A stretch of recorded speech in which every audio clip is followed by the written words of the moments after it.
Hello friends, welcome to teaching Kishan. તો આજે આપણે ગુજરાતી વ્યાકરણનો એક સરસ મજાનો મહત્વપૂર્ણ ટોપિક જોઈશું, એ છે સંજ્ઞા. હવે સંજ્ઞા એટલે શું? તો આપણી ભાષામાં એનો મિનિંગ કાઢવા જઈએ તો સંજ્ઞાનો મતલબ થાય છે કંઈક ના કંઈક સંકેત, કંઈક એવું નામ જેથી તમે કોઈ બીજા વ્યક્તિ, કોઈ વસ્તુ, કોઈ ભાવ છે, કોઈ ગુણ છે, કોઈ ક્રિયા છે જેને તમે બોલાવો છો. જેમ કે મારું નામ કિશન છે, કોઈકનું નામ મનન હોય, કોઈકનું નામ તેજસ હોય, કોઈકનું નામ મોનિકા હોય, કોઈકનું નામ ગોપી હોય, કંઈ પણ નામ હોય તો તમે એ નામથી એને સંબોધન કરીને બોલાવો છો. કોઈ વસ્તુ હોઈ શકે, જેમ કે ટેબલ છે, ખુરશી છે, કમ્પ્યુટર છે, કેમેરો છે, પંખો છે, તો આ બધી વસ્તુ છે એને પણ તમે કંઈક ના કંઈક નામથી બોલાવો છો. કંઈક ક્રિયા હોય એટલે કંઈક લખવું, વાંચવું, રમવું, આ બધી ક્રિયા છે એને પણ તમે કંઈક ના કંઈક નામથી બોલાવો છો. તો દુનિયાની અંદર જેટલી પણ વસ્તુઓ છે, જેટલી પણ સજીવ વ્યક્તિઓ છે, પ્રાણીઓ છે, પશુઓ છે, કોઈ ગુણ હોય, કોઈ ક્રિયા હોય તો એને તમે કંઈક ના કંઈક નામથી બોલાવો છો. તો એ નામને, એ શબ્દને શું કહેવામાં આવે છે? તો સંજ્ઞા કહેવામાં આવે છે. તો આજના લેક્ચરમાં આપણે સંજ્ઞાની જ વાત કરવાની છે. તો શરૂઆત કરીએ છીએ તો ઉપર ડેફિનેશન કંઈક આવી આપેલી છે: પ્રાણી, પદાર્થ કે વ્યક્તિને ઓળખવા માટે જે નિશાની વાપરીએ છીએ એને આપણે નામ કહીએ છીએ. એ જ રીતના વ્યક્તિ, વસ્તુ, ગુણ, ભાવ કે ક્રિયાને ઓળખવા માટે જે પદોનો, જે શબ્દોનો ઉપયોગ થાય છે એને સંજ્ઞા કહેવામાં આવે છે. સંજ્ઞાના 6 પ્રકાર છે. કયા કયા છે? હવે 6 પ્રકારને યાદ રાખવાની અહીંયા એક શોર્ટકટ મેથડ લખેલી છે, જાદવ કી સભા. તો તમને એક્ઝામની અંદર એવું પણ ડાયરેક્ટ પૂછાઈ જાય એમસીક્યુ ની અંદર કે કેટલી સંજ્ઞા છે? તો 6 સંજ્ઞા છે. કોઈક પુસ્તકોની અંદર 5 સંજ્ઞા આપેલી હશે, ક્રિયાવાચક સંજ્ઞા નહીં આપેલી હોય, પરંતુ આપણે બધું કવર કરાવીએ છીએ. આપણે નાનામાં નાની વસ્તુ પણ બાકી રાખવાની નથી. તો આ કોર્સ છે, આ કોર્સની અંદર હું સંપૂર્ણ કવર કરાવીશ. તો જાદવ કી સભા આ રીતના તમે યાદ રાખી શકો છો. જાનો મતલબ થાય જાતિવાચક સંજ્ઞા, દનો મતલબ થાય દ્રવ્યવાચક સંજ્ઞા, વનો મતલબ થાય વ્યક્તિવાચક સંજ્ઞા, કીનો મતલબ થાય ક્રિયાવાચક સંજ્ઞા, સનો મતલબ થશે સમૂહવાચક સંજ્ઞા અને ભાનો મતલબ થશે ભાવવાચક સંજ્ઞા. તો આ રીતના સંજ્ઞાના જુદા જુદા 6 પ્રકાર પડે છે. વન બાય વન બધા પ્રકારને આપણે ડીપમાં સમજીશું. એ પ્રકાર શું કહેવા માંગે છે, એ પ્રકારને તમે કઈ રીતના ઓળખી શકો એ પણ આપણે સ્ટેપ બાય સ્ટેપ એક એક કરીને ડીપમાં સમજીશું. તો શરૂઆત કરીએ છીએ સંજ્ઞાની. એમાં સૌથી પહેલી સંજ્ઞા આવે છે વ્યક્તિવાચક સંજ્ઞા. હવે નામથી જ ખબર પડી જાય છે વ્યક્તિવાચક સંજ્ઞા. તો કોઈ પણ વ્યક્તિ, વસ્તુ કે પદાર્થને ઓળખવા માટે આપેલા વિશેષ નામને વ્યક્તિવાચક સંજ્ઞા કહેવામાં આવે છે. યુનિક નેમ, મતલબ કે એના જેવું બીજું કંઈ નહીં હોય, એનું પ્રોપરલી યુનિક નામ આપેલું હશે તો એને શું કહેવામાં આવે છે? વ્યક્તિવાચક સંજ્ઞા કહેવામાં આવે છે.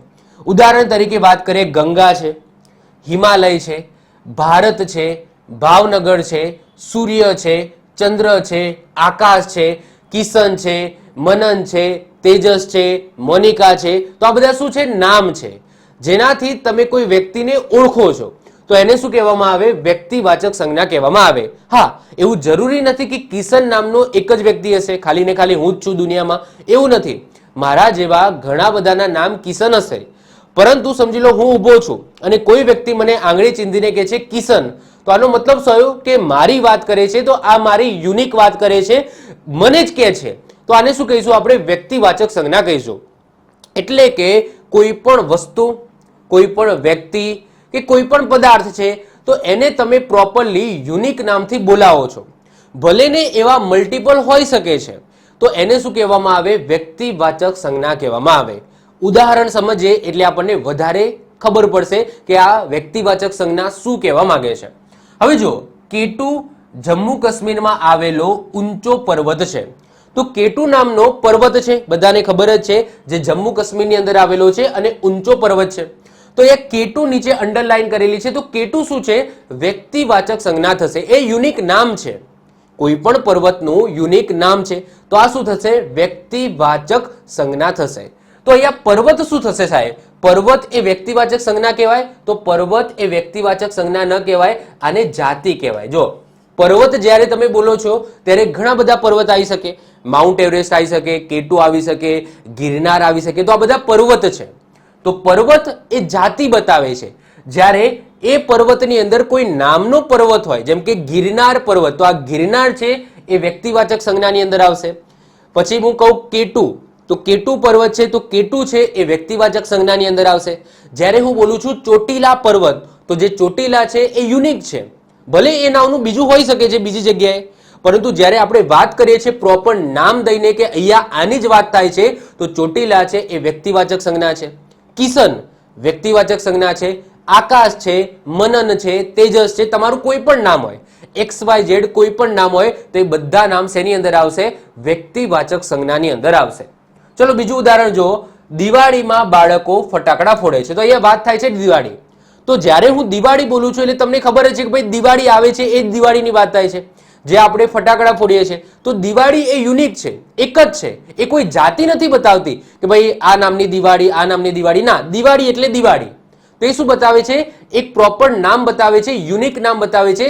જ્યારે તમે દિવાળી શબ્દ બોલો છો તો આપણને ખ્યાલ આવે છે કે આ યુનિક વસ્તુ છે જે દર વર્ષે આવે છે. તો દિવાળીમાં બાળકો ફટાકડા ફોડે છે, તો આમાં જે દિવાળી છે એ શું બતાવે છે? તો એ વ્યક્તિવાચક સંજ્ઞા છે.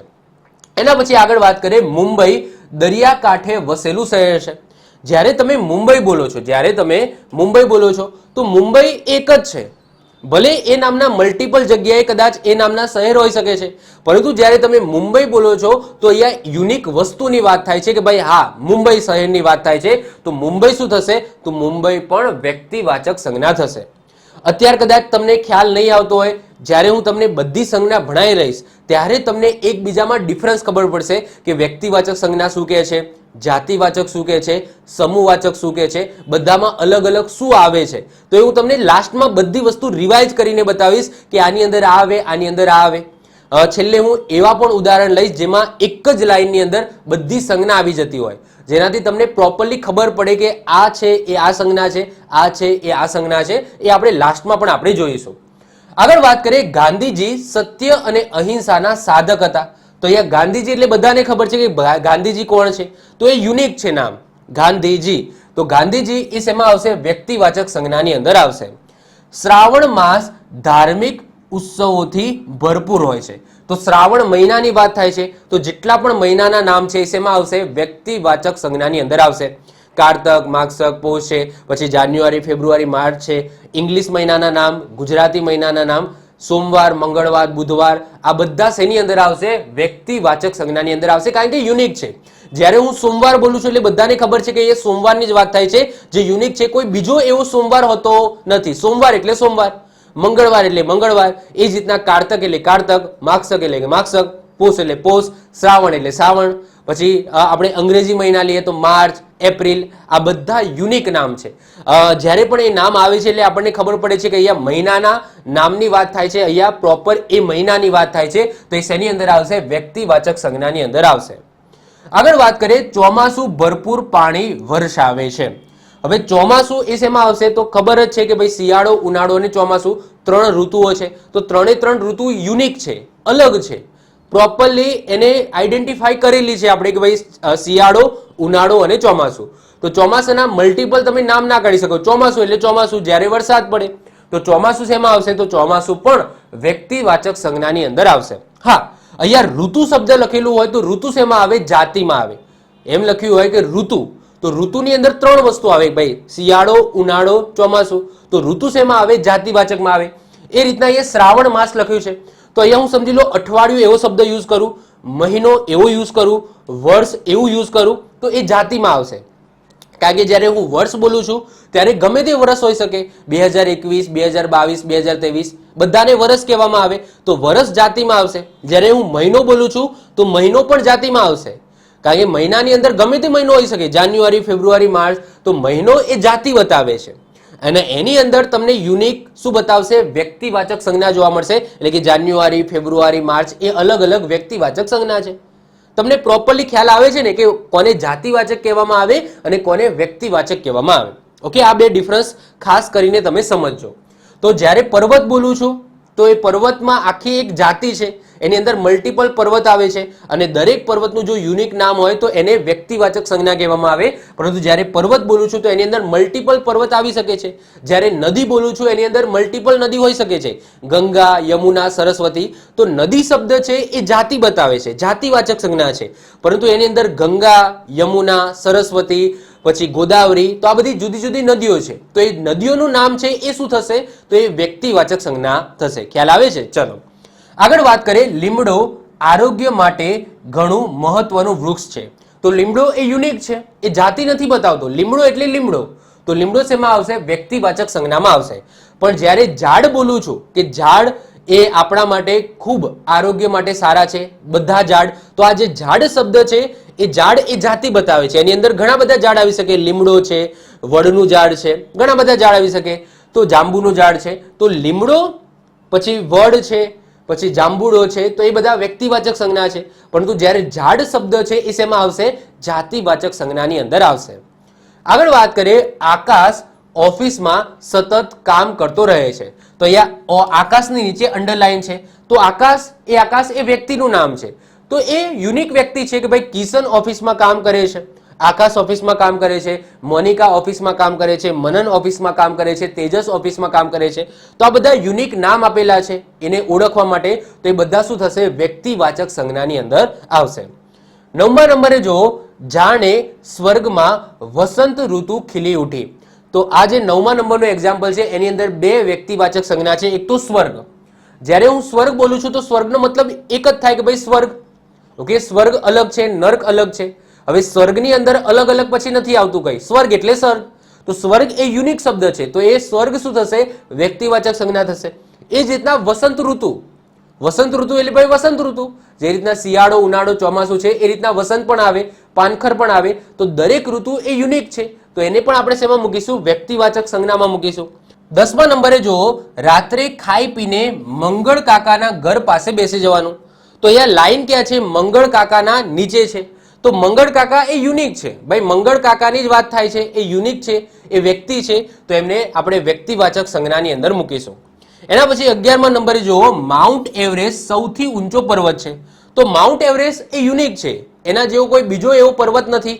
માઉન્ટ એવરેસ્ટ એટલે માઉન્ટ એવરેસ્ટ. તો માઉન્ટ એવરેસ્ટ શેમાં આવશે? વ્યક્તિવાચક સંજ્ઞાની અંદર આવશે. પરંતુ અહીંયા વાત થાય પર્વતની. તો પર્વત શેમાં આવે? તો પર્વત આવે જાતિવાચક સંજ્ઞાની અંદર.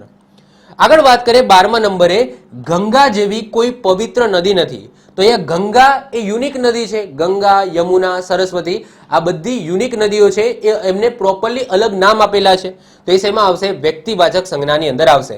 જ્યારે અહીંયા વાત થાય નદીની, કારણ કે નદી છે એ જાતિ બતાવે છે, એની અંદર મલ્ટિપલ નદી આવી શકે છે. તો નદી શેમાં આવશે? જાતિવાચક સંજ્ઞાની અંદર આવશે. સોમવાર એટલે શિવનો દિવસ. તો સોમવાર જેટલા પણ વાર હોય એ શેમાં આવશે? વ્યક્તિવાચક સંજ્ઞામાં આવશે. શિવ એટલે કે શંકર ભગવાનની જ વાત થઈ રહી છે. હવે શંકર ભગવાન એટલે શંકર ભગવાન એ યુનિક છે, એ કોઈ જાતિ બતાવતા નથી. તો શિવ છે એ શેમાં આવશે? એ પણ વ્યક્તિવાચક સંજ્ઞાની અંદર આવશે. 14મા નંબરે શ્રાવણ મહિનો એ ઉપવાસનો મહિનો છે. તો શ્રાવણ એ શેમાં આવશે? તો એ વ્યક્તિવાચક સંજ્ઞાની અંદર આવશે. જ્યારે અહીંયા મહિનો છે તો મહિનો તો ગમે તે મહિનો હોઈ શકે. તો એ શું બતાવે છે? જાતિ બતાવે છે. તો જ્યારે મહિના નીચે અંડરલાઈન હોય તો એ જાતિવાચક સંજ્ઞા થશે. તો જો મેં એક જ સંજ્ઞાની અંદર મેં તમને બે સંજ્ઞાનો કોન્સેપ્ટ આપી દીધો કે વ્યક્તિવાચક સંજ્ઞા કોને કહેવાય અને જાતિવાચક સંજ્ઞા કોને કહેવાય છે. તો આઈ હોપ સો વ્યક્તિવાચક સંજ્ઞા કોને કહેવાય તમને ખ્યાલ આવી ગયો હશે. કોઈ પ્રોપર યુનિક નામ હોય, ભલે ને એવા એ નામના મલ્ટિપલ વ્યક્તિઓ હોઈ શકે છે, પરંતુ એનું પ્રોપર યુનિક નામ છે. તો એ શેમાં આવશે? વ્યક્તિવાચક સંજ્ઞાની અંદર આવશે. આઈ હોપ સો તમને ખ્યાલ આવી ગયો હશે. ચલો આપણે નેક્સ્ટ વધીએ છીએ. બીજા નંબરની જે સંજ્ઞા છે એ છે જાતિવાચક સંજ્ઞા. તો કોઈ પણ વ્યક્તિ કે પદાર્થના સમગ્ર વર્ગ કે જાતિનું વર્ણન કરવામાં આવે તો એને જાતિવાચક સંજ્ઞા કહેવામાં આવે છે. ઉદાહરણ તરીકે નદી છે, પર્વત છે, ઝાડ છે, પુરુષ છે, સ્ત્રી છે, શિક્ષક છે, વિદ્યાર્થી છે, બાળક છે, પશુ, પક્ષી, રાજ્ય, દેશ. તો આ બધા શેમાં આવશે? જાતિવાચક સંજ્ઞાની અંદર આવશે. કઈ રીતના આવે છે સમજીએ. જો નદી, તો નદી છે ને એ જાતિ બતાવે છે. એની અંદર મલ્ટિપલ નામની નદી હોઈ શકે છે. ગંગા નદી, સરસ્વતી નદી, યમુના નદી, પછી બનાસ નદી, નર્મદા નદી. તો આ બધા શું છે? નદીઓ છે. એની અંદર નદીઓ આવે છે અલગ અલગ. તો નદી શું બતાવે છે? જાતિ બતાવે છે. એની અંદર મલ્ટિપલ નદી હોઈ શકે છે. એ જ રીતના પર્વત, તો ઘણા અલગ અલગ નામના પર્વત હોઈ શકે છે. તો દરેક અલગ અલગ નામના પર્વત એ વ્યક્તિવાચક સંજ્ઞા છે. પરંતુ પર્વત શબ્દ એ જાતિ બતાવે છે. એની અંદર કેટુ પર્વત, માઉન્ટ એવરેસ્ટ પર્વત, ગિરનાર પર્વત, પાવાગઢ પર્વત, તો અલગ અલગ નામના પર્વત હોઈ શકે છે. તો પર્વત એક જાતિ બતાવે છે. એ રીતના ઝાડ, તો લીમડાનું ઝાડ, પછી વડનું ઝાડ, તો ઝાડ પણ શું બતાવે છે? જાતિ બતાવે છે.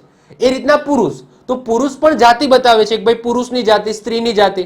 એની અંદર અલગ અલગ નામના પુરુષ હોઈ શકે છે. કિશન છે, તેજસ છે, મનન છે, તો એ અલગ અલગ નામના પુરુષ હોઈ શકે છે, પરંતુ પુરુષ શબ્દ એ જાતિ બતાવે છે. એ રીતના સ્ત્રી શબ્દ પણ શું બતાવે છે? તમારી જાતિ બતાવે છે.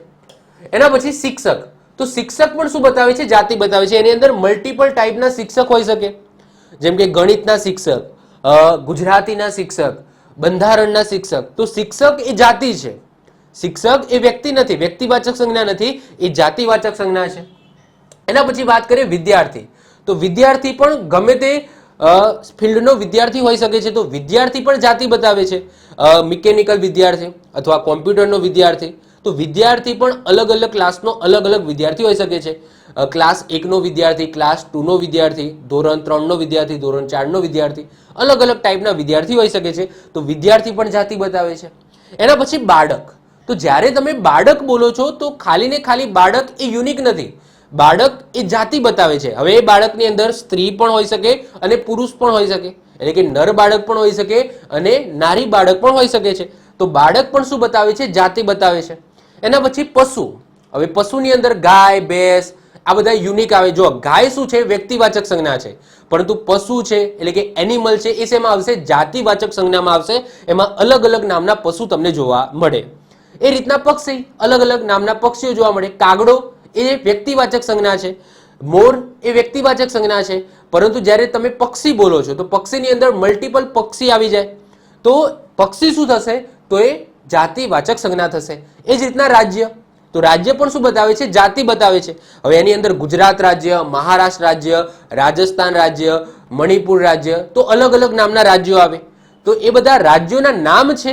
ગુજરાત, એ ગુજરાત શેમાં મૂકીશું આપણે? વ્યક્તિવાચક સંજ્ઞામાં મૂકીશું. પરંતુ જ્યારે રાજ્ય શબ્દ છે તો રાજ્ય શેમાં આવશે? તો એ જાતિ બતાવે છે, તો એ જાતિવાચક સંજ્ઞામાં આવશે. દેશ, તો મલ્ટિપલ દેશ જોવા મળશે, જેમ કે ભારત, તો ભારત એ વ્યક્તિવાચક સંજ્ઞા છે, પરંતુ ભારત દેશ, અમેરિકા દેશ, પછી આફ્રિકા દેશ, તો આ બધા અલગ અલગ દેશ આવે છે. તો દેશ શું બતાવે છે? તો દેશ બતાવે છે જાતિ. શું બતાવે છે? જાતિ બતાવે છે. ક્લિયર? ચલો આપણે એક્ઝામ્પલ જોઈએ એટલે આપણને વધારે આઈડિયા આવે. આપણું રાજ્ય ઘણું મોટું છે, તો રાજ્ય મેં તમને સમજાવી દીધું. એની અંદર મલ્ટિપલ રાજ્ય આવશે, તો રાજ્ય શું બતાવે છે? જાતિ બતાવે છે. વિદ્યાર્થીઓ મેદાનમાં રમતા હતા, તો વિદ્યાર્થીઓ તો ગમે તે વિદ્યાર્થી હોઈ શકે છે, તો વિદ્યાર્થી શું બતાવે છે? જાતિ બતાવે છે.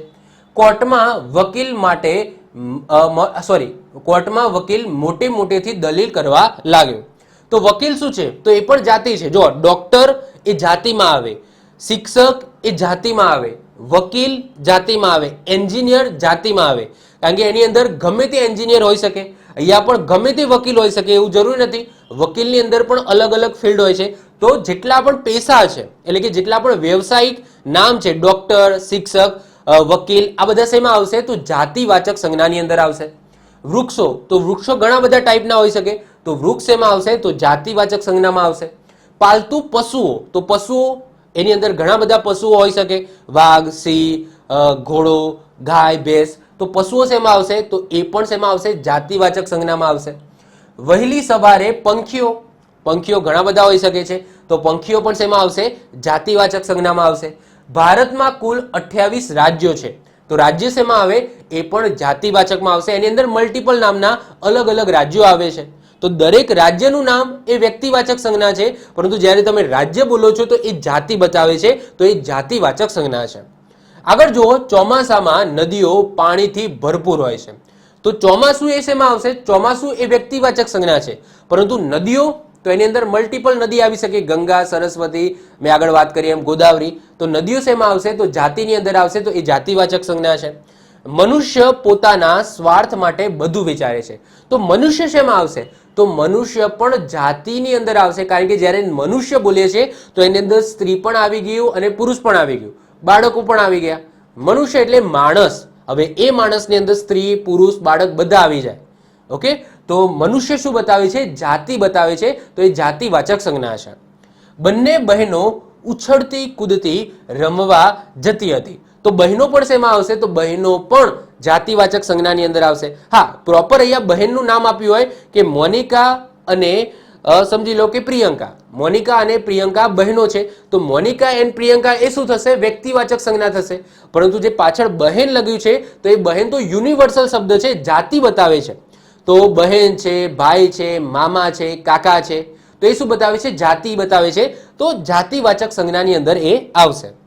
રસ્તો ઓળંગી અમે ઘરે પહોંચ્યા, તો રસ્તો ઓળંગી અમે ઘરે પહોંચ્યા, એમાં રસ્તો શું બતાવે છે? જાતિ બતાવે છે. હા, એમ લખ્યું હોય કે અમદાવાદનો રસ્તો, તો અમદાવાદનો રસ્તો, તો અમદાવાદનો રસ્તો એવું આખું અંડરલાઈન હોય તો એ યુનિક છે, એ વ્યક્તિવાચક સંજ્ઞા છે. પરંતુ ખાલી રસ્તો લખેલો હોય તો એ શેમાં આવશે? જાતિવાચક સંજ્ઞામાં આવશે. કારણ કે રસ્તો જ્યારે તમે બોલો છો તો ઘણા બધા રસ્તા હોઈ શકે છે ને, અમદાવાદનો રસ્તો, ગાંધીનગરનો રસ્તો, બિહારનો રસ્તો, ઘણા બધા કોઈ પણ રસ્તો હોઈ શકે છે. તો રસ્તો શબ્દ શું બતાવે છે? એ જાતિ બતાવે છે. પરંતુ પ્રોપર એ રસ્તાનું નામ લખેલું હોય કે જવાહરલાલ નહેરુ રસ્તો અથવા સરદાર વલ્લભભાઈ પટેલ રસ્તો, ઓકે, તો એ શું બતાવે છે? તો એ આપણે વ્યક્તિવાચક સંજ્ઞાની અંદર મૂકીશું. બાળકની માતા એ એનો સાચો ગુરુ છે, તો બાળક શું શેમાં આવશે? મેં પહેલા જ તમને કીધું, બાળકની અંદર સ્ત્રી, નર બાળક અને નારી બાળક બંને હોઈ શકે, તો બાળક આપણે જાતિમાં મૂકીશું. એ જ રીતના માતા, તો માતા પણ આપણે જાતિની અંદર જ મૂકીશું, એ યુનિક નથી. ઓકે, માતા પિતા, યાદ રાખજો જેટલા પણ સંબંધો છે એ બધા શેમાં આવશે? જાતિવાચકમાં આવશે. ભાઈ બહેન, માતા પિતા, કાકા કાકી, મામા મામી, ઓકે, ફઈ ફોઈ, આ બધા શેમાં આવશે? જાતિવાચક સંજ્ઞાની અંદર આવશે. ગુરુ, ગુરુ પણ યાદ રાખજો, એ પણ જાતિવાચક સંજ્ઞામાં જ આવે. અહીંયા અંડરલાઈન નથી, પરંતુ ગુરુ શબ્દ એ પણ જાતિવાચક સંજ્ઞા જ બતાવે છે. તેમનું મુખ લાલચોળ થઈ ગયું, તો મુખ છે એ પણ શેમાં આવશે? જાતિવાચકમાં આવશે. કારણ કે મુખ પણ કોનું મુખ? ગાયનું મુખ, ભેંસનું મુખ, મનુષ્ય માણસનું મુખ, તો ઘણા બધા કોઈ પણનું મુખ પણ હોઈ શકે છે. તો અહીંયા મુખ પણ શેમાં આવશે? તો એ પણ જાતિવાચક સંજ્ઞામાં આવશે. તો શરીરના જેટલા પણ અંગો છે, હાથ પગ, એ બધું જાતિ બતાવે છે. કોનો હાથ? ભાઈ, હું હાથ બોલું છું તો એનો મતલબ તમારે કોનો હાથ ગણવો? તો યાદ રાખજો, જ્યારે કોઈ નામ આવે છે અને તમને ખબર પડી જાય કે ભાઈ આ આની જ વાત કરે છે, તો એ વ્યક્તિવાચક સંજ્ઞા છે. પરંતુ કોઈ યુનિવર્સલ નામ આવે છે, હાથ પગ છે, મોં છે, કાન છે, આ બધા યુનિવર્સલ નામ છે, માતા છે, પિતા છે, તો આ બધા શેમાં આવશે? જાતિવાચક સંજ્ઞાની અંદર આવશે. દાદાજી સરસ મજાની વાર્તાઓ કહેતા હતા, તો દાદાજી શેમાં આવશે? તો મેં તમને પહેલા જ કહી દીધું કે જે સંબંધો આવે છે, તો સંબંધોના નામ આવે છે, એ બધા શેમાં આવે છે? જાતિવાચક સંજ્ઞાની અંદર આવે છે. તો આઈ હોપ સો વ્યક્તિવાચક સંજ્ઞા અને જાતિવાચક સંજ્ઞાની અંદર તમે ડિફરન્સ સમજી શક્યા હશો. ક્લિયર? ચલો વધે છે આગળ. ત્રીજા નંબરે આવે છે સમૂહવાચક સંજ્ઞા. સમૂહ, નામથી જ ખબર પડી જાય છે કે કોઈ પણ વ્યક્તિ કે પદાર્થના સમૂહનું સૂચન કરવામાં આવે, પરંતુ એ હંમેશા બોલવામાં એક વચન બોલાય, તો એ બધા શબ્દો શેમાં આવશે? સમૂહવાચક સંજ્ઞાની અંદર આવશે. ફરીથી વાત કરું છું, કોઈ પણ વસ્તુ કે વ્યક્તિના સમૂહની વાત થાય છે, કોઈ પણ વસ્તુ કે વ્યક્તિના સમૂહની વાત થાય છે, પરંતુ એ સમૂહનો જે શબ્દ બોલવામાં આવે છે એ એક વચનમાં હોય, એવો શબ્દ હોય, તો એ બધા શબ્દો શેની અંદર આવશે? સમૂહવાચક સંજ્ઞાની અંદર આવશે. જેમ કે ઢગલો, જ્યારે તમે ઢગલો બોલો છો તો એ ઢગલો તમે ક્યારે બોલી શકો? કે કોઈ વસ્તુનો મલ્ટિપલ વસ્તુ ત્યાં પડી હોય ત્યારે તમે એને ઢગલો બોલો છો. જેમ કે અહીંયા ચોપડીઓનો ઢગલો પડેલો છે, તો ચોપડીઓ ઘણી બધી હશે ત્યારે તમે બોલો છો કે એ ઢગલો છે. તો ઢગલો શબ્દ જ શું સૂચવે છે? એક સમૂહ સૂચવે છે. ઢગલો શબ્દ જ્યારે તમે બોલો છો તો શબ્દ એક જ છે અને બોલવામાં પણ આ રીતના એક વચન બોલાવે છે. ઢગલાઓ, આવું તમે બોલો છો કે ઢગલાઓ? ના, ઢગલો. આ ઢગલો સિમ્પલ શબ્દ જ એ મલ્ટિપલ વસ્તુઓનું સૂચન કરે છે કે ભાઈ મલ્ટિપલ વસ્તુઓ પડેલી છે. આ ઢગલો શબ્દ એક જ છે અને એક વચનમાં છે. ઢગલાઓ, બહુવચનની જરૂર જ નથી, ખાલી ઢગલો બોલો છો એની અંદર જ એનો અર્થ છુપાયેલો છે કે અહીંયા કોઈક વસ્તુ મલ્ટિપલ અવસ્થામાં પડેલી છે, એને તમે ઢગલો કહો છો. તો આ રીતના ઢગલો શબ્દ છે. પછી સેના, જ્યારે તમે સેના બોલો છો એનો મતલબ શું? કે ઘણા બધા લોકો છે, એનો સમૂહ છે. ઓકે, ઘણા બધા સૈનિકો ઊભા છે, એને તમે સેના કહો છો. તો સેના બોલવામાં સિમ્પલ એક વચનમાં જ બોલાય છે. સેનાઓ, આવું બોલો છો? સેનાઓ? ના, સેના પોતે જ સમૂહનું સૂચન કરે છે. એ જ રીતના ઝુંડ, ઝુંડ પણ એક સમૂહનું સૂચન કરે કે ઝુંડ, ઝુંડમાં એ લોકો આવ્યા. ઝુંડુમાં એવું કહીએ છીએ કે ઝુંડોમાં એ આવે? ના, ઝુંડોમાં આપણે એવું નથી બોલતા. ઝુંડ, આ ઝુંડ શબ્દ એક વચનમાં જ સમૂહનું સૂચન કરે છે. એ જ રીતના ટુકડી, જ્યારે તમે ટુકડી બોલો છો તો એ ટુકડી શબ્દ જ સમૂહનું સૂચન કરે છે કે આ ટુકડી, એની અંદર મલ્ટિપલ પીપલ હોઈ શકે છે. પ્રજા, જ્યારે તમે પ્રજા બોલો છો તો એ પણ સમૂહનું સૂચન કરે છે કે પ્રજા, પ્રજા એટલે ઘણા બધા લોકો, એનો સમૂહ, તો એ પ્રજા છે. તો પ્રજા શબ્દ એક વચન છે. પ્રજાઓ આવું તમે બોલો છો ના, એ એક વચનની અંદર જ બોલાય છે અને એક વચનમાં રહીને જ એ સમૂહનું સૂચન કરે છે. પછી એ જ રીતના ટોળું છે. પછી સમુદાય, સમુદાય પણ કોને કહીશું? ઘણા બધા લોકોનો સમૂહ હોય એને આપણે સમુદાય કહીએ છીએ. ઓકે, સોસાયટી કહીએ છીએ. તો આ બધા શબ્દો છે એ પોતે એક વચનમાં રહીને જ સમૂહનું સૂચન કરે છે. એના પછી ભંડોળ, આટલું બધું ભંડોળ ભેગું કર્યું. તો ભંડોળ એટલે શું? કે ઘણા બધા પૈસા ભેગા કરે. તો અહીંયા સમૂહનું સૂચન કરે છે એક વચનમાં જ રહીને. એના પછી જુઓ ગણ. હવે ગણ એ તમને ગણિતનો શબ્દ છે. જો આ ગણ અલગ છે અને પેલો આ ધણ છે. ઓકે, આ ધણ અલગ છે. તો ધણ અલગ, ધણનો મતલબ શું થાય? કે ગાયોનું ટોળું હોય એને ધણ કહેવામાં આવે. જ્યારે અહીંયા ગણ છે, આ ગણનો મતલબ શું થાય? યોગગણની વાત થાય છે. ગણિતની અંદર આ શબ્દ સાંભળ્યો છે ગણ. તો ગણ એટલે શું? કે જેમાં મલ્ટિપલ વસ્તુ હોય તો એને આપણે ગણ કહીએ છીએ. તો આ એ ગણ છે. પછી છે ઝુમખું. ઝુમખુંનો મતલબ શું થાય? જેમ કે દ્રાક્ષનું ઝુમખું છે તો એમાં મલ્ટિપલ દ્રાક્ષ છે. તો ઝુમખું શબ્દ એ પોતે એક વચનમાં છે જે સમૂહનું સૂચન કરે છે કે આની અંદર ઘણી બધી દ્રાક્ષ છે. તો ઝુમખું શબ્દ એ પણ શેમાં આવશે? તો એ પણ આવશે સમૂહવાચક સંજ્ઞાની અંદર. હવે ઉદાહરણ જુઓ એટલે તમને વધારે આઈડિયા આવે. તો પહેલું ઉદાહરણ જુઓ, સાંજ થતા ગાયોનું ધણ ગામ તરફ પાછું વળ્યું. તો એ જે ધણ શબ્દ છે એ શું સૂચવે છે? ધણનો મિનિંગ શું થાય? તો ધણનો મિનિંગ થશે ગાયોનો સમૂહ. ગાયો, જ્યારે મલ્ટિપલ ગાયો એક સાથે આવતી હોય તો એને શું કહેવામાં આવે? ધણ કહેવામાં આવે. તો સાંજ થતા ગાયોનું ધણ ગામ તરફ પાછું વળ્યું. તો આ ધણ શબ્દ છે એ ગાયોના સમૂહનું સૂચન કરે છે. તો ધણ શબ્દ શેમાં આવશે? સમૂહવાચક સંજ્ઞામાં આવશે. વિદ્યાર્થીઓ જૂથ પાડીને રમી રહ્યા હતા. તો જૂથ શબ્દ શું? તો એક જ ગ્રુપની અંદર મલ્ટિપલ વ્યક્તિ હોય એને આપણે જૂથ કહીએ છીએ. તો બોલવામાં જૂથ જ બોલાય છે. જૂથો એવું નથી બોલાતું કે અહીંયા વધારે જૂથો છે. બહુવચન કરવાની જરૂર નથી. જૂથ શબ્દ પોતે જ સમૂહનું સૂચન કરે છે કે આ જૂથ છે.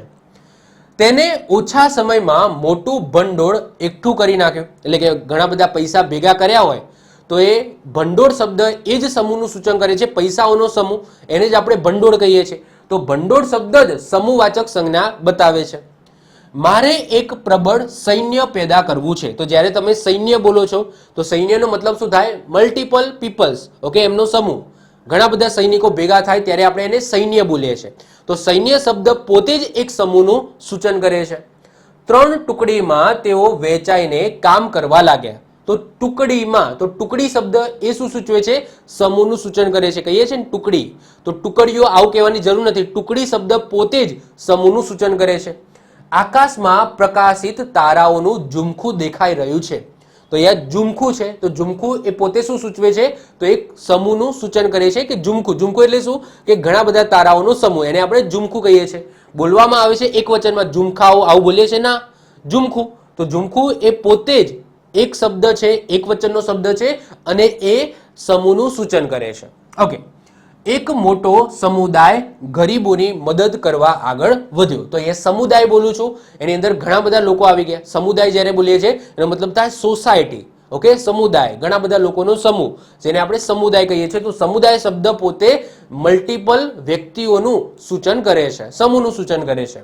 8મા નંબરે જો, લોકોના ટોળામાં હર્ષનાદ થયો અને તાળીઓ પડવા લાગી. તો અહીંયા ટોળામાં, ઓકે, આના નીચે અંડરલાઈન છે ટોળું. તો આ ટોળું શું છે? તો ટોળું એ સમૂહવાચક સંજ્ઞા છે. ટોળું શબ્દ શું સૂચવે છે? તો અહીંયા સમૂહનું સૂચન કરે છે. શબ્દ એક જ છે, ટોળાઓ આવું નથી બોલતા. ટોળું શબ્દની અંદર જ ઓકે સમૂહનો ભાવ રહેલો છે.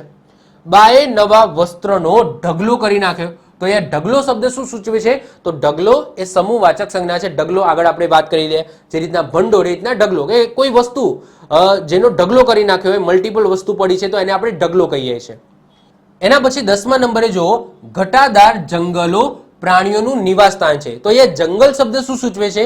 તો અહીંયા સમૂહવાચક સંજ્ઞા છે. હવે જો જંગલનો મતલબ શું થાય? કે ઘણા બધા ઝાડનો સમૂહ.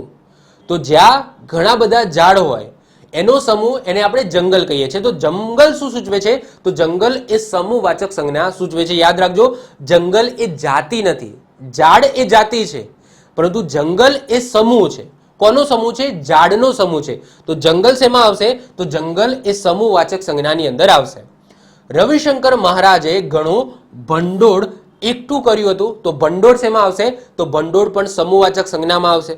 કીર્તિદેવનું સૈન્ય આગેકૂચ કરી રહ્યું હતું, તો સૈન્ય આગળ આપણે સમજી ગયા કે સૈન્ય પણ શેમાં આવશે? સમૂહવાચક સંજ્ઞામાં આવશે.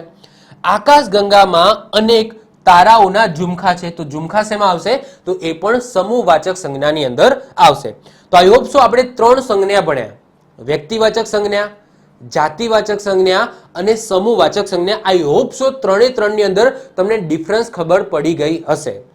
એક્ઝામ્પલ તરીકે હું તમને એક વાક્ય આપું છું. એ વાક્ય કંઈક આવું છે કે લીમડાના ઝાડ જંગલની અંદર વધારે છે. તો લીમડાના ઝાડ જંગલમાં વધારે છે, એમાં જે લીમડો છે એ શું આવશે? વ્યક્તિવાચક સંજ્ઞા છે. લીમડાના ઝાડ, તો ઝાડ શું બતાવે છે? એ જાતિ બતાવે છે, જાતિવાચક સંજ્ઞા આવશે. લીમડાના ઝાડ જંગલમાં વધારે છે, તો જંગલ શું બતાવે છે? તો એ સમૂહવાચક સંજ્ઞા બતાવે છે. તો એક લાઈનમાં મેં 3 એક્ઝામ્પલ સાથે તમને આપી દીધા. તો હવે આપણે સંજ્ઞાને આગળ વધારીએ છીએ. ચોથા નંબરની જે સંજ્ઞા આવે છે એ આવે છે દ્રવ્યવાચક સંજ્ઞા. હવે દ્રવ્યવાચક સંજ્ઞા એટલે શું? તો એવી વસ્તુ જેને તમે ગણી ન શકો પરંતુ માપી શકો, એનું તમે વજન કરી શકો, તો એવા પદાર્થને શેમાં ગણવામાં આવે છે? દ્રવ્યવાચક સંજ્ઞાની અંદર ગણવામાં આવે છે. ફરીથી રિપીટ કરું છું, એવી વસ્તુ જેનું વજન થઈ શકે, જેને તમે માપી પણ શકો, લંબાઈ કેટલી છે, પહોળાઈ કેટલી છે એ તમે માપી પણ શકો, પરંતુ એને તમે ગણી ન શકો, તો એવી વસ્તુઓને શેમાં ગણવામાં આવે છે? દ્રવ્યવાચક સંજ્ઞાની અંદર ગણવામાં આવે છે. એક્ઝામ્પલ લઈએ, જેમ કે પાણી. તો પાણીનું તમે વજન કરી શકો, યસ કરી શકો, પરંતુ પાણીને તમે ગણી શકો? ના. એમ કહો કે ભાઈ પાણીની અંદર આટલા અણુઓ છે, આપણે ગણીએ? ના, પાણી તમે ગણી ન શકો. એ રીતના તેલ છે, એવા જેટલા પણ લિક્વિડ છે, તો બધા લિક્વિડ શેમાં આવશે? દ્રવ્યવાચક સંજ્ઞાની અંદર આવશે. આના સિવાય સોનું છે, ચાંદી છે, એનું તમે વજન કરી શકો, પરંતુ સોનું ચાંદી ગણી શકો? મતલબ કે સોનાની અંદર જે મોલેક્યુલ્સ છે, મતલબ કે જે પરમાણુ છે, એની તમે ગણતરી કરી શકો? તો ના, નથી કરી શકવાના. તો સોનું ચાંદી એ બધું શેમાં આવશે? લોખંડ છે, એલ્યુમિનિયમ છે, એ પણ શેમાં આવશે? તો દ્રવ્યવાચક સંજ્ઞાની અંદર આવશે. તો સિમ્પલ છે કે જે વસ્તુને તમે માપી શકો, એનું તમે વજન કરી શકો, પરંતુ ગણી ન શકો, તો એવા તમામ પદાર્થ શેની અંદર આવશે? તો દ્રવ્યવાચક સંજ્ઞાની અંદર આવશે. ઉદાહરણ લઈએ એટલે આપણને ખ્યાલ આવે. તો તેલ છે, પાણી છે, ઘી છે, સોનું છે, ચાંદી છે, લોખંડ છે, અનાજ છે, કાપડ છે, દાળ છે, અમૃત છે, મધ છે, આ બધા શેની અંદર આવશે? દ્રવ્યવાચક સંજ્ઞાની અંદર આવશે.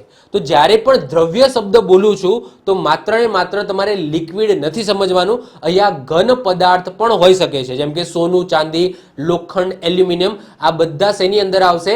દ્રવ્યવાચક સંજ્ઞાની અંદર આવશે. ઓકે, તો દ્રવ્યવાચક સંજ્ઞાને તમારે બ્રોડલી વિચારવાનું છે, માત્ર ને માત્ર લિક્વિડ ફોર્મમાં તમારે રાખીને એને સીમિત નથી કરવાનું. ઓકે, એને બ્રોડલી વિચારો. દ્રવ્ય એટલે શું? કે કોઈ પણ પદાર્થ હોઈ શકે જેને તમે માપી શકો, વજન કરી શકો, પરંતુ ગણી ના શકો, એવો પદાર્થ, એ બધા શેમાં આવશે? દ્રવ્યવાચક સંજ્ઞાની અંદર આવશે. ચલો ઉદાહરણ જોઈએ. એમાં પહેલું ઉદાહરણ છે, ખેતરમાં ઘઉંનો પાક લહેરાતો હતો. હવે ઘઉં તમે ગણી શકો? તો ના. હા, થોડા ગણા હોય તો તમે ગણી શકો, પરંતુ જ્યારે આપણે ઘઉંનો ઢગલો હોય તો તમે એને ગણવાના? તો નથી ગણવાના. તો ઘઉં શેમાં આવશે? તો ઘઉં એ દ્રવ્યવાચક સંજ્ઞાની અંદર આવશે. તો ખેતરમાં ઘઉંનો પાક લહેરાતો હતો, તો ઘઉં શું છે? તો એ દ્રવ્યવાચક સંજ્ઞા છે. બીજું, ઝેર તો પીધા છે જાણી જાણી. જ્યારે પણ લિક્વિડ આવે, જેટલા પણ લિક્વિડ છે ને એ બધા દ્રવ્યવાચક સંજ્ઞાની અંદર આવશે, આવશે ને આવશે. તો ઝેર શેમાં આવે છે? તો હા, ઝેર કદાચ ઘન ફોર્મમાં પણ આવે છે, જે ઉંદર મારવાની દવા આવે છે એ પણ વન ટાઈપ ઓફ ઝેર છે, એ કદાચ ઘન ફોર્મમાં આવતું હશે. પણ ઝેર છે એ નોર્મલી શેમાં આવે છે? તો લિક્વિડ ફોર્મમાં આવે છે. તો ઝેર પણ એ શું છે? ઝેર છે, અમૃત છે, એ પણ શેમાં આવશે? દ્રવ્યવાચક સંજ્ઞાની અંદર આવશે. ભોજનમાં મેં માત્ર દૂધ લીધું, તો દૂધ શેમાં આવશે? લિક્વિડ ફોર્મમાં છે, દ્રવ્યવાચક સંજ્ઞાની અંદર આવશે. અમૃત જાણી મીરા પી ગયા, જેને સહાય શ્રી વિશ્વનો નાથ. તો અમૃત પણ શેમાં આવશે? ઝેર, અમૃત, એ પણ દ્રવ્યવાચક સંજ્ઞામાં આવશે. તાંબાના વાસણો જૂના જમાનામાં રસોડાની શોભા વધારતા. તો આગળ મેં વાત કરી એમ લોખંડ, સોનું, ચાંદી, તાંબુ, પિત્તળ, આ બધું શેમાં આવશે? દ્રવ્યવાચક સંજ્ઞાની અંદર આવશે. તો તાંબાના વાસણો, તો તાંબુ શેમાં આવશે? તો દ્રવ્યવાચક સંજ્ઞામાં આવશે. છઠ્ઠા નંબરે જુઓ, ખુલ્લા વાતાવરણમાં ઠંડી હવા પ્રસરતી હતી. તો હવાને તમે માપી શકો, એનું વજન કરી શકો? તો યસ, હવાનું તમે વજન કરી શકો છો, એને ફુગ્ગામાં ભરી દો. અને પછી વજન કરો તો એનું વજન તમે નોટિસ કરી શકો છો. તો હવાનું વજન છે, હવા વજન ધરાવે છે. તો હવા તમે ગણી શકવાના ના, હવાને તમે ગણી શકો નહીં. તો હવા પણ શેમાં આવશે? તો એ પણ દ્રવ્યવાચક સંજ્ઞાની અંદર આવશે. ઘરનું ફર્નિચર લાકડામાંથી બનેલું છે, તો લાકડું પણ શેમાં આવશે? દ્રવ્યવાચક સંજ્ઞામાં આવશે. જે રીતના લોખંડ છે એ રીતના લાકડું પણ દ્રવ્યવાચક સંજ્ઞાની અંદર આવશે. લાકડાને તમે ગણી શકો તો ના, હા લાકડાની પટ્ટી કે એવું હોય તો તમે ગણી શકો, પરંતુ લાકડું આ જે શબ્દ છે, જે લાકડું શબ્દ બોલું છું એને તમે ગણી શકવાના, એના મોલેક્યુલ્સ ગણી શકવાના, એના જે કેટલા પરમાણુ છે જેનાથી લાકડું બન્યું છે એ તમે ગણી શકો તો ના, એ શબ્દને તમે નથી ગણી શકવાના. હા એમની બનેલી વસ્તુ છે એ તમે ગણી શકો, પરંતુ એ શબ્દને ગણી શકો? તો આપણે એ રીતના વિચારવાનું છે. એક શબ્દને તમે ગણી શકો છો તો નથી ગણી શકતા, તો એ શેમાં આવશે? તો દ્રવ્યવાચક સંજ્ઞામાં આવશે. 9મા નંબરે જુઓ, વરસાદના પાણીથી માટીની સુગંધ આવવા લાગી. તો અહીંયા પાણી અને માટી બંને શેમાં આવશે? તો દ્રવ્યવાચક સંજ્ઞાની અંદર આવશે. પાણી લિક્વિડ ફોર્મમાં છે, માટી તો માટીને પણ તમે ગણી શકવાના નથી, જસ્ટ અનુભવી શકો, ફીલ કરી શકો. તો માટી પણ શેમાં આવશે? દ્રવ્યવાચક સંજ્ઞાની અંદર આવશે. રેતી પણ શેમાં આવશે? તો રેતી પણ દ્રવ્યવાચક સંજ્ઞાની અંદર આવશે. 10મા નંબરે જુઓ, ખેડૂતે અન્નનો દેવતા છે. તો અન્ન, આ અન્ન પણ શેમાં આવશે? તો એ પણ દ્રવ્યવાચક સંજ્ઞાની અંદર આવશે. યાદ રાખજો, અન્ન છે એ જાતિવાચક સંજ્ઞાની અંદર પણ આવી શકે છે. તો બંને સંજ્ઞાની અંદર અન્ન તમે કન્સિડર કરી શકો છો. હવે ઓપ્શન ઉપર તમારે જવાનું છે કે ઓપ્શનમાં કઈ રીતના આપ્યું છે. જો ઓપ્શનની અંદર બંને આપેલું હોય અને ત્રીજો ઓપ્શન એવું હોય એ અને બી બંને, તો આપણે ટીક કરીશું સી, એ અને બી બંને.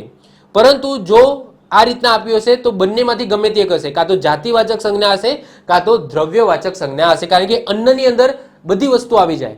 ઘઉં પણ અન્ન છે, બાજરી પણ અન્ન છે, તો એને આપણે જાતિવાચક સંજ્ઞાની અંદર મૂકી શકીએ છીએ. આગળ વાત કરીએ, નદીના પટમાં જાણે રેતીએ રણ બનાવ્યું હોય. તો રેતી શેમાં આવશે? એ પણ જાતિવાચક સંજ્ઞાની અંદર આવશે. રસોઈમાં કંસાર, દાળ, ભાત બધું તૈયાર છે. તો કંસાર, દાળ, ભાત શેમાં આવશે? તો દ્રવ્યવાચક સંજ્ઞામાં આવશે. તમે ગણી નથી શકવાના ભાઈ દાળ છે આટલી, ભાત છે આટલી. તમે એનું વજન કરી શકો છો, દાળ ભાત વજન કરી શકો છો બનાવી, પરંતુ એને ગણી શકશો તો ના. તો કંસાર છે, દાળ ભાત એ બધું શેમાં આવશે? દ્રવ્યવાચક સંજ્ઞાની અંદર આવશે. તેમને સોનાના આભૂષણ ધારણ કરેલા હતા. તો સોનું શેમાં આવશે? તો દ્રવ્યવાચક સંજ્ઞામાં આવશે. તંદુરસ્તી માટે મધ ખાવું જોઈએ. તો મધ લિક્વિડ ફોર્મમાં હોય છે, તો મધ યાદ રાખજો શેમાં આવશે? તો દ્રવ્યવાચક સંજ્ઞામાં આવશે. સ્વતંત્ર દિવસ પર મેં લોહીનું દાન કર્યું. તો લોહી, મારું બ્લડ, એ પણ શેમાં આવશે? એ પણ દ્રવ્યવાચક સંજ્ઞાની અંદર આવશે. તો દ્રવ્યવાચક સંજ્ઞા એટલે તમારી ડેફિનેશન ખાલી આટલું યાદ રાખી લેવાની કે એવી વસ્તુ જેનું તમે વજન કરી શકો, એને તમે માપી પણ શકો, પરંતુ એને તમે ગણી ન શકો, તો એવી દરેક વસ્તુને શેમાં મૂકવાની છે? તમારે દ્રવ્યવાચક સંજ્ઞાની અંદર મૂકવાની છે. બીજી વસ્તુ કે દ્રવ્યવાચક સંજ્ઞાની અંદર જે પણ શબ્દો હશે એ મે બી વ્યક્તિવાચક સંજ્ઞા અને જાતિવાચક સંજ્ઞાની અંદર કોમન હોઈ શકે છે. તો એમાં તમારે ઓપ્શન ઉપર જવાનું કે ઓપ્શનની અંદર શું છે. જો ઓપ્શન એ રીતના સેટ કરેલા હશે કે એ અને બી બંને, તો તમારે સી ટીક કરવાનો છે. જો બંને આપેલા હોય તો સાહેબ ગમે તે એક ટીક કરીને આવવાનું, બંને સાચા જ છે. ઓકે, એના પછી તમને 1 માર્ક્સ મળી જશે, ટેન્શન નહીં લેવાનું, બંને સાચા છે. બંનેની અંદર તમે કન્સિડર કરી શકો છો, એવું પણ હોઈ શકે. અથવા તો બંનેમાંથી ગમે તે એક જ ઓપ્શનની અંદર આપેલો હશે એવું હોઈ શકે છે. તો ટેન્શન નહીં લેવાનું. આપણે ગુજરાતી ભાષા શીખીએ છીએ, પહેલા તમને કીધું કે અહીંયા તમને કોમન વસ્તુ જોવા મળશે, અપવાદ વસ્તુ પણ તમને જોવા મળશે. ચલો નેક્સ્ટ વધે છે. 5મા નંબરની જે સંજ્ઞા આવે છે એ આવે છે ભાવવાચક સંજ્ઞા. હવે ભાવવાચક એટલે સંજ્ઞા શું? કે એવા શબ્દો, એવી ભાવના જેને તમે ખાલી અનુભવી શકો, એને સ્પર્શ ન કરી શકો, એને અડી ન શકો, તો એવી દરેક ભાવના, એવા દરેક સેન્સિટિવ શબ્દો એ શેની અંદર આવશે? તો ભાવવાચક સંજ્ઞાની અંદર આવશે. ફરીથી રિપીટ કરું છું કે એવા શબ્દો જેને ખાલી તમે અનુભવી શકો છો, એને તમે ટચ ન કરી શકો, તો એવા દરેક શબ્દો શેની અંદર આવશે? તો ભાવવાચક સંજ્ઞાની અંદર આવશે. ડેફિનેશન આવી છે કે જેને તમે જોઈ શકો છો પરંતુ સ્પર્શી ન શકો, માત્ર અનુભવી શકો, તો એ ભાવ બતાવે છે અને એટલા માટે એ ભાવવાચક સંજ્ઞાની અંદર આવશે. જેમ કે મીઠાશ. હવે મીઠાશ છે એ તમે અનુભવી શકો. તમે કંઈક ખાંડ ખાવ છો, તમને મીઠાશ લાગે છે, સ્વીટનેસ લાગે છે, તો એ તમે ફીલ કરી, અનુભવી શક્યા, પરંતુ એ મીઠાશ શબ્દને તમે ટચ કરી શકવાના? ના, મીઠાશને તમે ટચ નથી કરવાના. એ જ રીતના આળસ છે, આળસ તમે ખાઈ શકો છો, ઓકે, આળસ આવી મને, પરંતુ આળસ શું છે? કોઈ વસ્તુ નથી કે જેને તમે ટચ કરવાના ના. તો આળસ પણ શેમાં આવશે? ભાવની અંદર આવશે. એ જ રીતના સેવા, તમે સેવા કરો છો, સેવા કરો છો, કોઈક વ્યક્તિ એ સેવા કરતા તમને જોઈ શકે છે, પરંતુ સેવા કરો છો એને સ્પર્શ કરી શકે છે? મતલબ કે સેવા શબ્દ કોઈ વસ્તુ થોડી છે કે એને તમે સ્પર્શ કરી શકવાના ના. તમે સેવા છે એ કરો છો અને કોઈક વ્યક્તિ એ સેવા કરતું તમને જોઈ શકે છે, એને ફીલ કરી શકે છે, અનુભવી શકે છે, પરંતુ સેવાને સ્પર્શ નથી કરી શકવાનો. જીવન, જીવન જીવીએ છે, જીવન શું છે એને તમે ટચ નથી કરી શકવાના, એ જસ્ટ શબ્દ છે. એ જ રીતના મૃત્યુ, એ પણ એક શબ્દ છે, કોઈ વસ્તુ નથી. વિચાર, મને વિચાર આવ્યો, તો વિચારને તમે ટચ નથી કરી શકવાના, જસ્ટ તમે ફીલ કરી શકો છો કે મને આવો કંઈક વિચાર આવ્યો. એ જ રીતના આનંદ છે, તમને ખુશી અનુભવો છો, તો આનંદ પણ શું છે? તો એક ભાવ છે જેને તમે ટચ ના કરી શકો, જસ્ટ ફીલ કરી શકો. એ જ રીતના ગરમી ઠંડી છે, તો ગરમી ઠંડીને તમે ટચ ન કરી શકો, ગરમી અને ઠંડી તમે અનુભવી શકો કે મને ગરમી લાગે છે, મને ઠંડી વાય છે. વિવાહ, તો વિવાહ પણ શેમાં આવશે? તો એ પણ ભાવ જ છે, વન ટાઈપ ઓફ. વિવાહ શબ્દને તમે ટચ નથી કરી શકવાના. વિવાહ કોઈ વસ્તુ નથી કે એને તમે ટચ કરી શકો. વિવાહ તમે કરો છો, એને કરતા બધા જોશે, જોઈ શકે છે, ફીલ કરી શકો છો. વિવાહને તમે ટચ નથી કરી શકવાના. એ રીતના ક્રોધ છે, તો જેટલા પણ આપણા શરીરની અંદર ભાવ છે, આનંદનો ભાવ છે, ક્રોધનો ભાવ છે, ઉલ્લાસનો ભાવ છે, તો આ બધા ફિલિંગ્સ છે, જેટલી પણ ફિલિંગ્સ છે એ બધી શેમાં આવશે? ભાવવાચક સંજ્ઞામાં આવશે.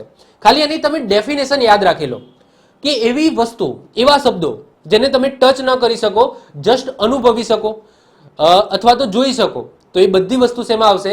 ભાવવાચક સંજ્ઞાની અંદર આવશે. ચલો ઉદાહરણ દ્વારા સમજીએ. જીવનમાં ક્યારેય લાલચ ના રખાય, તો અહીંયા જીવન એ તો શેમાં આવશે? તો આવી જશે ભાવવાચક સંજ્ઞામાં. લાલચ, લાલચ તમે કરો છો, લાલચ કોઈ વસ્તુ નથી જેને તમે ટચ કરી શકવાના, તો લાલચ તમે ફીલ કરી શકો છો, અથવા તો લાલચ કરતા કોઈકને તમે જોઈ શકો છો, તો લાલચ પણ શેમાં આવશે? તો એ પણ એક જાતનો ભાવ છે, તો ભાવવાચક સંજ્ઞામાં આવશે. તેમનું બાળપણ, તો બાળપણ શું છે? તો બાળપણ એક ભાવ છે, બાળપણ એક ભાવ છે જેને તમે ટચ નથી કરી શકવાના, જસ્ટ તમે અનુભવી શકો છો કે આપણે નાના હતા અને ધીમે ધીમે મોટા થયા, તો આપણું બાળપણ વીત્યું એ આપણને ખબર છે, તો એને તમે ટચ નથી કરી શકવાના, જસ્ટ ફીલ કરી શકો છો. તેની માંદગી વધુ ને વધુ ગંભીર બનતી જાય છે. કોઈ વ્યક્તિ માંદું પડે છે તો દેખાય છે કે એ વ્યક્તિ માંદું પડેલો છે, પરંતુ માંદગીને તમે ટચ કરી શકો? માંદગી જે શબ્દ છે કોઈ વસ્તુ થોડી છે, એને તમે ટચ કરી શકવાના નથી. આપણને ખ્યાલ આવે છે કે ભાઈ આ વ્યક્તિ માંદો પડ્યો છે, તમે જોઈ શકો છો, અનુભવી પણ શકો છો કે એ વ્યક્તિ માંદો પડ્યો છે, પરંતુ એ માંદગીને તમે ટચ કરી શકવાના નથી. એ જ રીતના ગંભીર, તો ગંભીર શું છે? અવસ્થા છે જેને તમે ટચ ના કરી શકો, જસ્ટ ફીલ કરી શકો કે અત્યારનું વાતાવરણ એકદમ ગંભીર થઈ ગયું છે, કોઈ મરી ગયું હોય તો વાતાવરણ ગંભીર થઈ જાય, તો ગંભીર પણ શું છે? એક શબ્દ છે જે એક ભાવ છે. પરિવર્તન આ જગતનું મહત્વનું લક્ષણ છે, તો પરિવર્તન પણ શું છે? એક ભાવ છે જેને તમે ટચ નથી કરી શકવાના, જસ્ટ તમે અનુભવી શકો છો, જોઈ શકો છો કે ભાઈ પરિવર્તન થાય છે, પણ પરિવર્તન કોઈ વસ્તુ નથી જેને તમે ટચ કરી શકો. સંતોના મુખની વાતોમાં બહુ મીઠાશ છે, તો આગળ વાત કરી ગયા મીઠાશ, તો મીઠાશ ફીલ કરવાની વસ્તુ છે, ટચ કરવાની વસ્તુ નથી. તેને થોડી વાર વિચાર કરીને જવાબ આપ્યો, તો વિચાર એ પણ તમે ફીલ કરો છો, એ પણ તમે ખાલી અનુભવી શકો છો કે મને વિચાર આવ્યો, વિચારને તમે ટચ કરી શકવાના નથી. લોકોએ ફરજ અને નિષ્ઠાનું પાલન કરવું જોઈએ, તો આમાં જે ફરજ છે આ પણ એક એવો શબ્દ છે જે ફીલ કરી શકો છો કે ફરજ છે, જોઈ શકો છો. નિષ્ઠા એ પણ તમે ફીલ કરી શકો છો, જોઈ શકો છો, ટચ નથી કરી શકવાના. પાલન, તો પાલન કર્યું એ આપણને દેખાય છે, કોઈ વ્યક્તિએ આ યાજ્ઞાનું પાલન કર્યું, પણ પાલન કર્યું એને તમે ટચ કરી શકો ના, એને તમે ટચ કરી શકવાના નથી. તેને આવેશમાં આવી કઠોર નિર્ણય લઈ લીધો, તો આવેશમાં આવી ગયો, તો એ સામેવાળા વ્યક્તિ જોયું કે એ વ્યક્તિ આવેશમાં આવી ગયો, તો એ જોઈ શક્યો, પરંતુ આવેશ આવી ગયો આ એક ફિલિંગ છે જેને તમે ટચ કરી શકવાના નથી. કઠોર, હવે કઠોરનો મતલબ શું થાય કે રામ ભગવાને વનવાસ જવાનો કઠોર નિર્ણય લઈ લીધો, તો અહીંયા જે કઠોરનો મતલબ અહીંયા કઠણ નથી સમજવાનો. કઠોર એટલે આકરો નિર્ણય લઈ લીધો, ઓકે, અચૂકતો નિર્ણય લઈ લીધો કે રામ ભગવાને વનવાસ જવાનો કઠોર નિર્ણય લઈ લીધો. ક્લિયર? તો આ એક ફિલિંગ છે. એ જ રીતના નિર્ણય એ પણ શું છે? એક ફિલિંગ છે, એને તમે ટચ નથી કરી શકવાના, બોલી શકો છો. તેમની આંખમાં આક્રોશ ઠલવાતો હતો, તો આક્રોશ પણ શું છે? તો એક ગુસ્સો છે, આક્રોશ છે, તો એને તમે ફીલ કરી શકો છો, સ્પર્શ નથી કરી શકવાના. ગાંધીજી દેશની આઝાદી માટે પ્રયત્નશીલ હતા. તો આપણને આઝાદી મળી એ આપણે ફીલ કરી શકીએ છીએ કે ભાઈ અંગ્રેજો જતા રહ્યા, આપણે જોઈ શકીએ છીએ અને આપણને આઝાદી મળી ગઈ. પરંતુ આઝાદી શબ્દ એ કોઈ ટચ કરવા વાળો છે? આઝાદી કોઈ વસ્તુ છે? ના. આઝાદી નામનો કોઈ વ્યક્તિ છે? ના. આઝાદી એટલે આઝાદીની વાત થાય છે જે આપણને અંગ્રેજોથી મળી છે, તો એને આપણે ફીલ કર્યું છે, આપણે જોઈ શક્યા છે, પરંતુ આપણે એને ટચ નથી કરી શક્યા. કુંભકર્ણ 6 મહિના નિંદ્રામાં રહેતો હતો. નિંદ્રા એટલે ઊંઘ. તો ઊંઘને તમે ટચ કરી શકો? ના. તમે ઊંઘી ગયા, તમે ફીલ કરી શકો કે મને ઊંઘ આવી, પરંતુ ઊંઘ શબ્દને તમે ટચ કરી શકવાના નથી. મહારાજાએ તેમની પ્રામાણિકતા જોઈ પુરસ્કાર અર્પણ કર્યો. તો પ્રામાણિકતા એ જોઈ કે ભાઈ એની પ્રામાણિકતા છે, એને વસ્તુ પ્રામાણિકતાથી એને ડિલિવર કરી છે, તો એ વસ્તુ જોઈ શક્યા. પરંતુ પ્રામાણિકતા શું છે? એક ભાવ છે. ઓકે, એક વસ્તુ નથી કે તમે એને ટચ કરી શકો. આકાશ એકદમ ભૂરું અને સ્વચ્છ હતું. તો સ્વચ્છ છે એ દેખાય છે. કોઈ વસ્તુ સ્વચ્છ હોય, સમજી લો આ રૂમ છે એકદમ સ્વચ્છ છે, બધી વસ્તુ અહીંયા ગોઠવાયેલી છે, તો મને દેખાય છે. પરંતુ સ્વચ્છ કોઈ એવી વસ્તુ નથી કે જેને હું ટચ કરી શકું. સ્વચ્છ એ ફિલિંગ છે જેને હું જોઈ શકું છું કે ભાઈ સ્વચ્છ દેખાય છે બધી વસ્તુ. તે માણસ ખૂબ આળસુ છે. તો આળસ એ પણ શું છે? એક ફિલિંગ છે. એક ફિલિંગ છે ને, આળસ આવે છે, તો એને તમે ટચ કરી નથી શકવાના. તો આળસ પણ શેમાં આવશે? ભાવવાચક સંજ્ઞાની અંદર આવશે. તો આઈ હોપ સો ભાવવાચક સંજ્ઞા એટલે તમને ખ્યાલ આવી ગયો હશે કે એવી વસ્તુ જેને તમે ટચ ન કરી શકો, ખાલી જોઈ શકો અથવા તો અનુભવી શકો, તો એને શું કહેવામાં આવે છે? ભાવવાચક સંજ્ઞા કહેવામાં આવે છે. હવે મોસ્ટ ઓફ ધ પુસ્તકોની અંદર 5 જ સંજ્ઞાઓ આપેલી હશે, પરંતુ અમુક 1-2 પુસ્તકો એવી પણ છે જેની અંદર 6 સંજ્ઞા આપેલી છે. અને 6ઠ્ઠી સંજ્ઞા રેર ઓફ ધ રેર કેસની અંદર પૂછાય છે, એ છે ક્રિયાવાચક સંજ્ઞા, જે બહુ પૂછાતી નથી, હજુ સુધી તો નથી પૂછાઈ, પરંતુ અમુક પુસ્તકોની અંદર આ સંજ્ઞા આપેલી છે, તો આપણે કવર કરાવીએ છીએ. ક્રિયાવાચક સંજ્ઞા એટલે શું? તો ક્રિયા ઉપરથી કોઈ સંજ્ઞા બને છે, તો એને ક્રિયાવાચક સંજ્ઞા કહેવામાં આવે છે. તો જો બોલવું એ ક્રિયા છે, હું બોલી રહ્યો છું તો હું બોલું છું, બોલવું એ ક્રિયા છે, પરંતુ આ બોલ શું છે? એ સંજ્ઞા છે. એ જ રીતના લેખન, લખવું, લખવું એ શું છે? કાર્ય છે, ક્રિયા છે, પરંતુ લખવું ઉપરથી શબ્દ પડે છે લેખન, તો આ લેખન શું છે? સંજ્ઞા છે. એ જ રીતના વાંચવું, વાંચવું શું છે? એ ક્રિયા છે, કાર્ય છે, પરંતુ વાંચવું ઉપરથી શબ્દ બન્યો વાંચન, તો આ શું છે? સંજ્ઞા છે. એ જ રીતના રમવું, રમવું શું છે? એ ક્રિયા છે, પરંતુ રમવું ઉપરથી રમત શબ્દ બન્યો એ શું છે? તો એક ક્રિયા એક સંજ્ઞા છે. દર્શન, તો દર્શન કરવા, દર્શન કરવા એ ક્રિયા છે, પરંતુ દર્શન કરવા ઉપરથી આ દર્શન શબ્દ બન્યો એ શું છે? સંજ્ઞા છે. ઉદાહરણ તરીકે જોઈએ, ઘણાનું લેખન સારું હોય પણ વાંચન નબળું હોય, તો એ જે લેખન અને વાંચન છે એ શું છે? સંજ્ઞા છે. કઈ સંજ્ઞા છે? ક્રિયાવાચક સંજ્ઞા છે, જે ક્રિયા ઉપરથી બનેલા છે. આ બધા શબ્દો ક્યાંથી બનેલા છે? ક્રિયા ઉપરથી. લખવું, લખવું એ ક્રિયા છે અને લખવું ઉપરથી શબ્દ બનેલું છે લેખન, તો આ શું થશે? સંજ્ઞા થશે. એ જ રીતના વાંચવું, તો વાંચવું એ ક્રિયા છે, પરંતુ વાંચવું ઉપરથી શબ્દ બનેલો છે વાંચન, તો એ શું છે? તો સંજ્ઞા છે. એ જ રીતના બાળકો દર્શન કરવા મંદિરે ગયા, તો દર્શન એ સંજ્ઞા છે, પરંતુ દર્શન કરવું આપણે દર્શન કરવું એક ક્રિયા છે કે આપણે દર્શન કરી રહ્યા છે, તો એક ક્રિયા છે. જ્યારે દર્શન કરવા ઉપરથી શબ્દ બન્યો છે દર્શન, તો આ દર્શન શું થશે? સંજ્ઞા થશે. બાળકોને ક્રિકેટની રમત બહુ ગમે છે, તો અહીંયા છે રમત, રમવું એ ક્રિયા છે, પરંતુ રમવું ઉપરથી શબ્દ બન્યો છે રમત, તો આ રમત શું છે? તો રમત છે એ સંજ્ઞા છે. હું એની સામે જ જોઈ રહ્યો હતો, તો જોવું એ ક્રિયા છે અને જોવું ઉપરથી શબ્દ બન્યો જોઈ, તો એ શું છે? તો એ સંજ્ઞા છે. રમેશ જોતામાં બધા પેડા ખાઈ ગયો, તો ખાવું એ ક્રિયા છે અને ખાવું ઉપરથી શબ્દ બન્યો ખાઈ ગયો, ખાવું. ઓકે, તો ખાઈ એ શું છે? સંજ્ઞા છે, જ્યારે ખાવું એ શું છે? ક્રિયા છે. તો ટૂંકમાં જે પણ ક્રિયા હોય અને એ ક્રિયા ઉપરથી શબ્દ બને છે, તો એને સંજ્ઞા કહેવામાં આવે. કઈ સંજ્ઞા કહેવામાં આવે? તો ક્રિયાવાચક સંજ્ઞા કહેવામાં આવે. નામથી જ ખબર પડી જાય, ક્રિયા ઉપરથી બનેલી સંજ્ઞાને ક્રિયાવાચક સંજ્ઞા કહેવામાં આવે. અમુક પુસ્તકોમાં આપેલું છે, અમુક પુસ્તકોમાં નથી આપેલું, અને અત્યાર સુધીના કોઈ પણ એક્ઝામની અંદર આ ટાઈપનું સંજ્ઞા પૂછાયેલી નથી, પરંતુ 1-2 પુસ્તકોમાં છે, એટલે મને એવું લાગ્યું કે કરાવી દઈએ. ઓકે, તો આ સાથે આપણી સંજ્ઞા છે એ અહીંયા પૂરી થાય છે.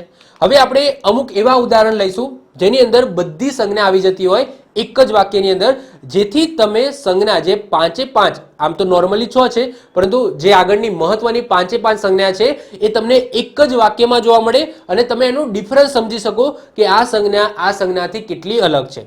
જો પહેલું વાક્ય વાંચો, માઉન્ટ એવરેસ્ટ પર આવેલા માણસોનું ટોળું પાણી વગર બેભાન થઈ ગયું. આ પહેલું વાક્ય છે. હવે જો માઉન્ટ એવરેસ્ટ શું છે, તો માઉન્ટ એવરેસ્ટ એ વ્યક્તિવાચક સંજ્ઞા છે. વ્યક્તિવાચક સંજ્ઞા છે કારણ કે માઉન્ટ એવરેસ્ટ એ યુનિક છે, એના જેવું કોઈ બીજો માઉન્ટ એવરેસ્ટ છે નહીં. તો એ શેમાં આવશે? વ્યક્તિવાચક સંજ્ઞામાં આવશે. તો માઉન્ટ એવરેસ્ટ પર આવેલા માણસો, હવે માણસો શું બતાવે છે? તો માણસ એ જાતિ બતાવે છે. માણસની અંદર સ્ત્રી હોઈ શકે, પુરુષ હોઈ શકે, બાળક હોઈ શકે, વૃદ્ધ હોઈ શકે. તો માણસ શું બતાવે છે? જાતિ બતાવે છે. માણસોનું ટોળું, ટોળું ટોળું શું બતાવે છે? સમૂહ બતાવે છે. ઓકે, ટોળું એ એક વચન શબ્દ છે, પરંતુ એ એક વચન શબ્દ રહીને સમૂહનું શું કરે છે? પ્રદર્શન કરે છે. સમૂહનો તમને ખ્યાલ આપે છે, અનુભૂતિ કરાવે છે. તો ટોળું એ સમૂહવાચક સંજ્ઞા છે. સમૂહ પાણી વગર, હવે પાણી શું છે? તો દ્રવ્ય છે.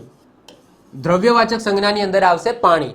પાણી વગર બેભાન થઈ ગયું. તો બેભાન, તો આ શું છે? એક ભાવના છે જેને તમે સ્પર્શ નથી કરી શકવાના, કે હા દેખાય છે કે કોઈ વ્યક્તિ બેભાન થઈ ગયો છે, પરંતુ બેભાનને તમે ટચ કરી શકો તો ના. તો બેભાન શું છે? તો ભાવવાચક સંજ્ઞા છે.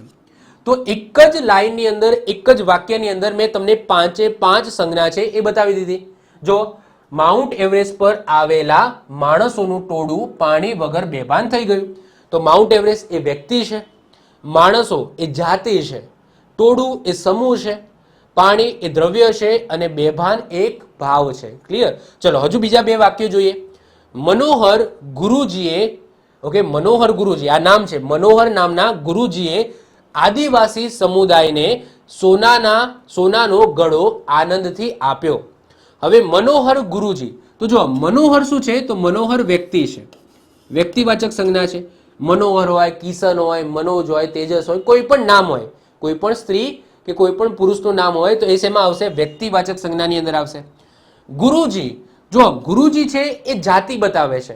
પછી એ ગુરુજી કોઈ પણ હોઈ શકે છે, ટેકનિકલ ગુરુજી પણ હોઈ શકે છે, અથવા તો એજ્યુકેશન ગુરુજી પણ હોઈ શકે છે, ગમે તે ગુરુજી હોઈ શકે છે. તો ગુરુજી શું બતાવે છે? તો જાતિ બતાવે છે. આદિવાસી સમુદાય, સમુદાય શું બતાવે છે? સમૂહ બતાવે છે. તો એ સમૂહવાચક સંજ્ઞા છે. સોનાનો, સોનું એ શેમાં આવશે? દ્રવ્યની અંદર આવશે. સોનાને તમે વજન કરી શકો છો, સોનાનું તમે સ્પર્શ પણ કરી શકો છો. સોનાને ગણી શકો તો ના, સોનાના મોલેક્યુલ્સને તમે ગણી શકવાના નથી. તો એ દ્રવ્ય છે.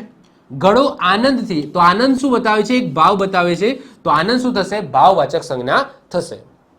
ત્રીજા નંબરે જુઓ, કિશન સાહેબ બાળકોની ટુકડીને મફત અમૃત જેવું કોમળ જ્ઞાન આપે છે. તો આ વાક્ય છે. તો કિશન શું થશે? તો એ વ્યક્તિવાચક સંજ્ઞા થશે. સાહેબ બાળકોને, તો બાળક શેમાં આવશે? તો બાળકની અંદર બંને હોઈ શકે છે, નર બાળક પણ હોઈ શકે, નારી બાળક પણ હોઈ શકે. તો બાળક એ યુનિવર્સલ શબ્દ છે, તો આ જાતિ બતાવે છે. ટુકડી, ટુકડી શું બતાવે છે? તો સમૂહનું સમૂહ બતાવે છે. તો અહીંયા આવી જશે સમૂહવાચક સંજ્ઞા. મફત અમૃત, અમૃત શું આવશે? તો અમૃત જેવું. તો અહીંયા જે અમૃતની વાત થાય છે એ દ્રવ્યમાં આવશે, દ્રવ્યવાચક સંજ્ઞા છે. અમૃત જેવું કોમળ, હવે કોમળ શબ્દ છે, એને તમે સ્પર્શ કરી શકો તો ના, આપણે સ્પર્શ ના કરી શકીએ, ભાઈ આ કોમળ છે. તો અહીંયા જ્ઞાનની કોમળતાની વાત કરી છે. હવે જ્ઞાનની કોમળતામાં તમે સ્પર્શ નથી કરી શકવાના. તો કોમળ શેમાં આવશે? ભાવમાં આવશે, ભાવવાચક સંજ્ઞાની અંદર આવશે. તો આઈ હોપ સો તમને આઈડિયા આવી ગયો હશે કે સંજ્ઞા શું કહેવા માંગે છે, સંજ્ઞાને તમે કઈ રીતના આઈડેન્ટિફાય કરી શકો છો. બહુ જ સિમ્પલ ટોપિક છે, બહુ જ સિમ્પલ રીતના મેં સમજાવ્યું છે. હવે તમને લાઈફમાં ક્યારે પણ કોઈ પણ સંજ્ઞા પૂછશે તમને આવડશે, આવડશે ને આવડશે. ઓકે, તો આ સાથે આપણે સંજ્ઞાનો સરસ મજાનો ટોપિક અહીંયા પૂરો થાય છે. મળીશું નેક્સ્ટ ટોપિકમાં, નવા લેક્ચરમાં. બાય, ઓલ ધ બેસ્ટ, જય હિન્દ, જય ભારત.